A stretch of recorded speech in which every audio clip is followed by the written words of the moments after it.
कह रहा मौलाना सीधे हो जाओ, नहीं तो ऐसी चाय बेचते कि रिक्शा चलाए। ये क्या एक मुख्यमंत्री की भाषा होनी चाहिए? क्या एक योगी की भाषा होनी चाहिए? क्या एक सन्यासी की, जो एक मठ का जो है मठाधीश भी है, उसकी भाषा होनी चाहिए? मैं समझता हूं एक साधारण व्यक्ति की भी यह भाषा नहीं होनी चाहिए। आप नफरत फैलाकर, घृणा फैलाकर क्या हासिल करना चाहते हो? और मैं दावे के साथ कह रहा हूं 50 सीट बीजेपी को मिल जाना तो बहुत समझना, नहीं तो जमानत जब्त होंगी आपके। बीजेपी का ये हाल यूपी से शुरू होगा। तो क्या राजनीति करने का ठेका आरएसएस ने और बीजेपी ने ले रखा है या मोदी जी ने ले रखा है? इन्होंने ले रखा है क्या? तो बीजेपी और आरएसएस का इस देश से बिल्कुल सुपड़ा साफ हो जाएगा, उनका नामो निशान मिट जाएगा, बचेगा कुछ नहीं। उन्हें यह समझ लेना चाहिए। अभी तो शुक्र मनाओ, वो केवल यही कह रहे हैं कि हम बीजेपी का विरोध करेंगे और बीजेपी को हराने के लिए ये तो ड्रामा कर रहे हैं, नौटंकी कर रहे हैं। जैसे अभी आप देखें कि केंद्र में जो है मंत्रिमंडल का विस्तार हुआ, तो आप कह रहे हैं कि 28 आपने ओबीसी मंत्री बना दिए, 12 आपने जो शेड्यूल कास्ट के मंत्री बना दिए। तो ये लास्ट के 6 मतलब इनके लास्ट के समय में जो आप ये झुंझुना बजा रहे हो या दिखा रहे हो लोगों को कि हमने इतना कर दिया, मंत्री बनने से क्या लोगों का मतलब पूरे समाज का कल्याण हो जाता है? नहीं ना। जनता इनको समझ रही है और इनका सही जवाब जब 2022 का चुनाव होगा वहां से देना शुरू करेगी जनता। और 2024 से पहले मुझे पूरा विश्वास है बीजेपी को, और यूं कहो कि मोदी सरकार को उखाड़ के फेंक देगी। नमस्कार। करीब करीब 10 महीने किसान आंदोलन को हो गए, और ये जो आप मेरे पीछे देख रहे हैं जो किसान बैठे हैं, वो किसान अपने आय दुगुना होने का जश्न मना रहे हैं ये तपती सड़क पे बैठ के। शायद 2014 में जिस तरह से मोदी जी ने वादा किया था किसानों से कि इनकी आय दोगुना कर दूंगा, सब कुछ कर दूंगा, बेरोजगारों से 2 करोड़ रोजगार, गरीबों का वो हवाई जहाज पे चलाने वाले थे, हवाई चप्पल तक नसीब नहीं हुई उनको कोरोना टाइम में जब लॉकडाउन लगाया गया, मजदूर किस तरह से जिनकी जाने गई, खास करके उनके बच्चों की।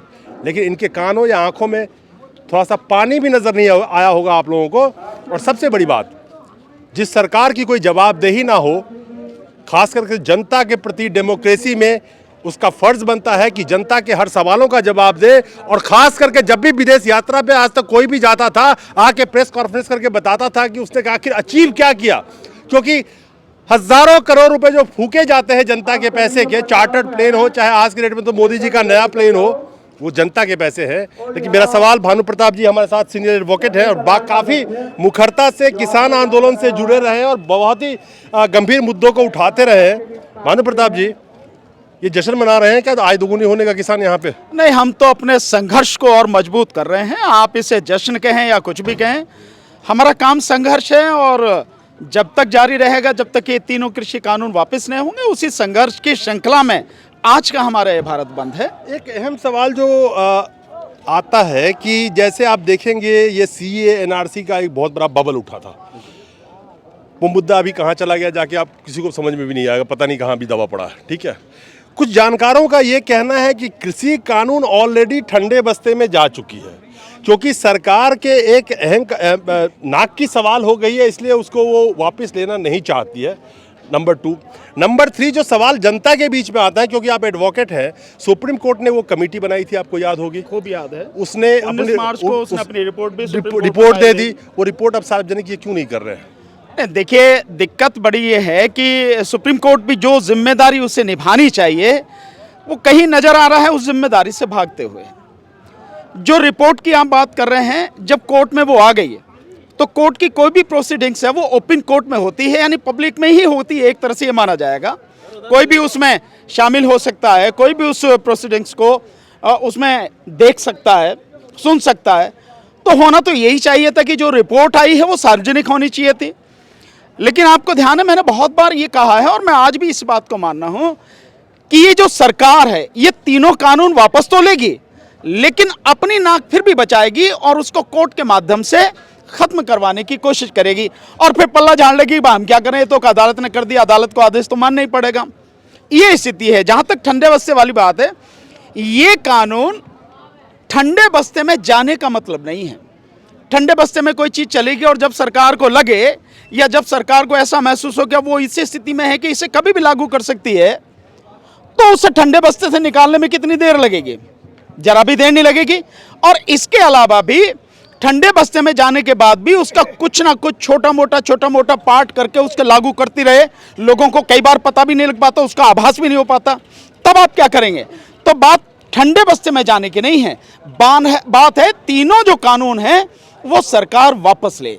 यही संघर्ष है हमारा, यही लड़ाई है हमारी। और जो हमारे जो एमएसपी है उसको कानून बनाकर लागू करे, ये हमारा संघर्ष है। उसकी गारंटी नहीं चाहिए हमें, तीनों कानून वापस और इसके साथ में एमएसपी को कानून बना के लागू करें। अब आपने एक जो बात कही सीएनआरसी का जो चला गया, सीएनआरसी का आंदोलन बहुत ज़बरदस्त था। ये आंदोलन उससे भी कहीं ज़्यादा ज़बरदस्त है, लेकिन उस आंदोलन से डर के ही सरकार आज तक राष्ट्रपति द्वारा सिग्नेचर करने के बाद, नोटिफिकेशन के बाद सरकार लागू नहीं कर सकी। और मैंने तब भी कहा था, आज फिर कह रहा हूं आपके माध्यम से, अगर सरकार में दम है और वाकई में मोदी जी का सीना 56 इंच का, तो लागू करके दिखा पाए, उन्हें उनकी औकात पता लग जाएगी। मोदी जी की जितनी पॉलिसी आई, हम तो मोदी जी ही बोलेंगे, बीजेपी यानी मोदी जी, मानी मोदी जी की सरकार में। अभी यूएन की एक रिपोर्ट आई है, यूएन की संयुक्त राष्ट्र की 3 एजेंसियों ने साफ तौर पे अपनी एक रिपोर्ट बनाई है, जिसमें ये कहा है कि ये जो कृषि का जो हाल है भारतवर्ष में, जो भारत की नीति है, पॉलिसी है किसानों के लिए, वो बेहद ही ख़राब है, अगर उसको सीधे लहजे में बोले तो। ये संयुक्त राष्ट्र की 3 एजेंसियों का कहना है। उन्होंने ये तक कहा कि 2019 के अंदर में सिर्फ जो इनकी गलत नीतियों की वजह से किसानों का $23 बिलियन का सिर्फ नुकसान हुआ है। $23 बिलियन बोले तो करीब करीब 1.5 लाख करोड़ का नुकसान, यानी कि फसल बेचने से लेकर के और चीज़ों में। ये कहते हैं बिल किसी को समझ में नहीं आती, इतने बड़े बड़े अंतर्राष्ट्रीय लेवल पे लोग कह रहे हैं कि ये बिल किसानों के लिए अच्छा नहीं है। अमेरिका में ऑलरेडी ये मुक्त बाजार का वहाँ बाजार है, फिर किसान किस तरह से कर्जे में है, एक मोटा सब्सिडी भी दिया जाता है वहाँ पे। यहाँ तो किसानों के पास कुछ भी नहीं है, और ये कहते हैं बिल समझ में नहीं आ रही है। नहीं, किसानों को बहुत अच्छी तरह से ये बिल समझ में आ रहे हैं, जनता को बहुत अच्छी तरह से समझ में आ रहे हैं, और हम लोग लगातार समझा रहे हैं, आप लोगों के माध्यम से, सोशल मीडिया के माध्यम से, वैसे भी गांव-गांव जाके भी हम लोग समझा रहे हैं, और बहुत से साथी इस पे किताब भी लिख रहे हैं। मैंने भी एक किताब लिखी है, बाकायदा समझाया है कि तीनों कानून क्या है, ये सारी स्थिति है। लेकिन जो बात कर रहे हैं अंतर्राष्ट्रीय एजेंसियों की, जो बात है उसमें दोहरे मापदंड हैं। आपको देखें, अभी कुछ दिन पहले, शायद 2 महीने हुए होंगे, IMF ने और वर्ल्ड बैंक ने कहा था कि ये जो कानून है बहुत अच्छे हैं, बस सरकार को लागू करना चाहिए।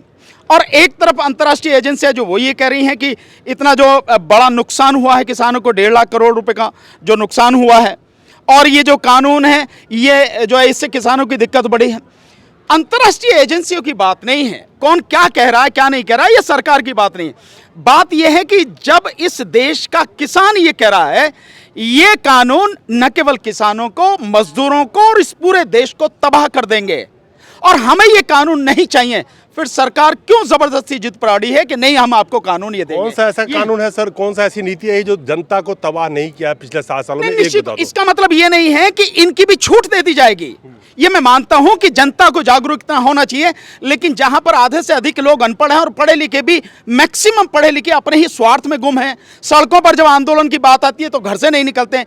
इस इतनी बड़ी विकट स्थिति में अगर ये किसान यहाँ पर इन सारे कानूनों को समझ के संघर्ष कर रहे हैं सड़क पर, तो ये अपने आप में एक बहुत बड़ी बात है, और ये देश को बचाने वाली बात है। और इसके आधार पर कि भी पहले भी नहीं पूछा गया, कानून बनते रहे, फिर विरोध नहीं किया, इसका मतलब ये नहीं कि ये जो कृषि कानून है आपके ये सही हो गया और इसको लागू करने की आपको छूट दे दी जाएगी, ऐसा कहीं भी नहीं है। एक सवाल मेरा ये है कि क्योंकि अभी यूपी का चुनाव, उत्तराखंड का चुनाव, पंजाब का, 5 स्टेट में चुनाव आ रहे हैं, इस देश का जो चौथा स्तंभ है वो अब ऐसे प्रोपगेट कर रहा है कि जैसे यूपी चुनाव में कह रहे हैं कि हम विरोध करेंगे, मान लीजिए जो बीजेपी सरकार है उसका, किसान कह रहे हैं, तो जनता के हाथ में तो एक ही चीज़ है जो वो सरकार का विरोध करे, तो वो किसका विरोध करेगी? तो इनको फिर कहते हैं कि आप तो अब राजनीतिक हो गए, ये हो गए। तो 2014 से पहले जो लोग किया करते थे वो सब कौन थे? नहीं, एक बात बताओ, क्या राजनीति करने का ठेका RSS ने और बीजेपी ने ले रखा है या मोदी जी ने ले रखा है? इन्होंने ले रखा है क्या? और फिर व्यक्ति के घर में भी, और घर से जैसे ही कदम बाहर निकालता राजनीति शुरू हो जाती है, और ये राजनीति ही है जिसके तहत पूरे देश को तबाह किया जा रहा है। तो क्या इस राजनीति को रोका नहीं जाए? और लोकतंत्र में इसको रोकने का एक ही तरीका है, भाई वोट जो है उसकी चोट उन्हें देनी पड़ेगी। और जैसा 5 तारीख को कहा भी गया है कि अगर समझ में आता है सरकार को कि वोट की ही चोट उसकी समझ में आती तो उसी तरह समझाया जाएगा। तो इसको ये कहने की राजनीति कर रहे हैं, मैं ये कहता हूं कि अभी किसानों ने राजनीति नहीं की है। अगर किसान राजनीति करने लगे, और मैं बार बार कह रहा हूं कि किसानों को राजनीति करनी चाहिए, अगर राजनीति करने लगे तो बीजेपी और RSS का इस देश से बिल्कुल सुपड़ा साफ हो जाएगा, उनका नामो निशान मिट जाएगा, बचेगा कुछ नहीं। उन्हें यह समझ लेना चाहिए। अभी तो शुक्र मनाओ, वो केवल यही कह रहे हैं कि हम बीजेपी का विरोध करेंगे और बीजेपी को हराने के लिए प्रचार करेंगे और उससे वोट की चोट देंगे। मेरा आखिरी क्वेश्चन ये है आपसे वकील साहब कि जिस तरह से क्या जनता को जो तकलीफ, चाहे वो लॉकडाउन में फेल्योर हो, चाहे कोरोना की महामारी में लाखों लोगों की जान चली गई, नाकामी जो किसी भी राज्य मुख्यमंत्री को हो, तो क्या मुख्यमंत्री बदल दे तो जनता भूल जाती है उसकी, जो आपने देखा होगा? नहीं, देखिए, भूल नहीं जाती है कुछ भी। ये तो ड्रामा कर रहे हैं, नौटंकी कर रहे हैं। जैसे अभी आप देखें कि केंद्र में जो है मंत्रिमंडल का विस्तार हुआ, तो आप कह रहे हैं कि 28 आपने ओबीसी मंत्री बना दिए, 12 आपने जो शेड्यूल कास्ट के मंत्री बना दिए।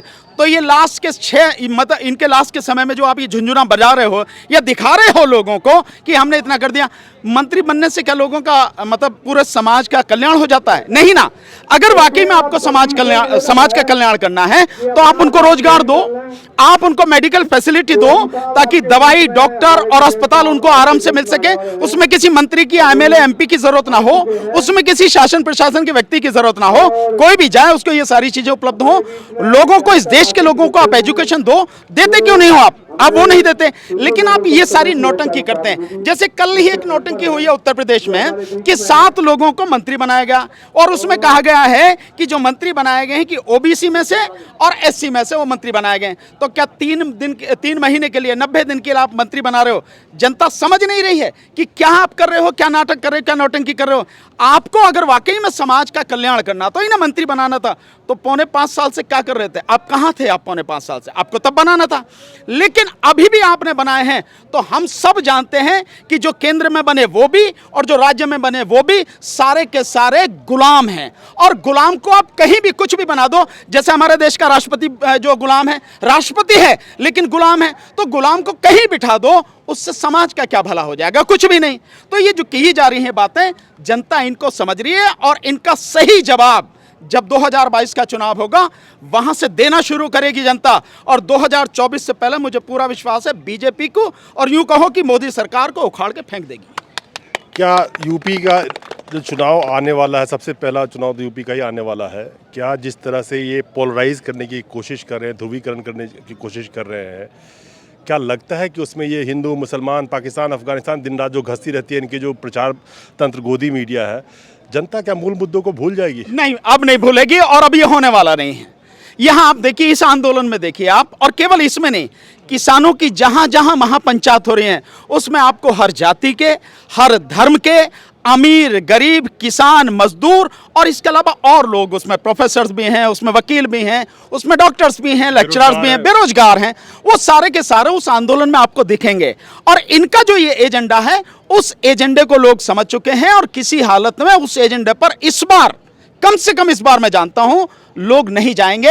हालांकि इनका काम यही है। जैसे आप मोदी जी उनको देखते हो, योगी जी को, वैसे तो बड़े दुख की बात है कि योगी अपने आप में योगी नाम, तो उसका अपना ही चरित्र होता है, और फिर सन्यासी, साधु के कपड़े पहने हुए हैं। लेकिन भाषा उनकी क्या है, एक उसमें देखा होगा आपने, वो भाषा बोल रहे थे, एक उसमें मीटिंग में थी कि वो मैंने देखा, मैं वहां गया था, मैसूर गया था, जो टीपू सुल्तान के वंशज है वो रिक्शा चला रहे हैं, और जो कि फिर मैं वहां गया हैदराबाद, वो निजाम के जो वंशज है वो भी वहां रिक्शा चला रहे, चाय बेच रहे, वो क्या कर रहे हैं, कह रहे मौलाना सीधे हो जाओ, नहीं तो ऐसी चाय बेचते कि रिक्शा चलाए। ये क्या एक मुख्यमंत्री की भाषा होनी चाहिए? क्या एक योगी की भाषा होनी चाहिए? क्या एक सन्यासी की, जो एक मठ का जो है मठाधीश भी है, उसकी भाषा होनी चाहिए? मैं समझता हूं एक साधारण व्यक्ति की भी यह भाषा नहीं होनी चाहिए। आप नफरत फैलाकर, घृणा फैलाकर क्या हासिल करना चाहते हो? क्या लोग समझेंगे नहीं? इतने ना समझ लोग, अब नहीं है इतने ना समझ। आपने बहुत कोशिश की बांटने की, लेकिन लोग बटे नहीं। ये बात आप देखेंगे CNRC के आंदोलन से लेकर अब तक लोग बटे नहीं हैं। लोग इन सारी चीजों को समझ चुके हैं और वो अपनी जिम्मेदारी भी समझ रहे हैं, और उसी के तहत सब लोग इकट्ठे होकर बीजेपी को सबक सिखाएगी बहुत तबीयत से। और मैं दावे के साथ कह रहा हूं 50 सीट बीजेपी को मिल जाना तो बहुत समझना, नहीं तो जमानत जब्त होंगी आपके। बीजेपी का ये हाल यूपी से शुरू होगा। बहुत बहुत धन्यवाद वकील साहब भानु प्रताप जी। और ये थे हमारे साथ भानु प्रताप जी, जो काफ़ी मुखरता से अपनी बातों को रखते आए हैं, लेकिन पूरे भारत की नज़र अभी यूपी के ऊपर टिकी हुई है।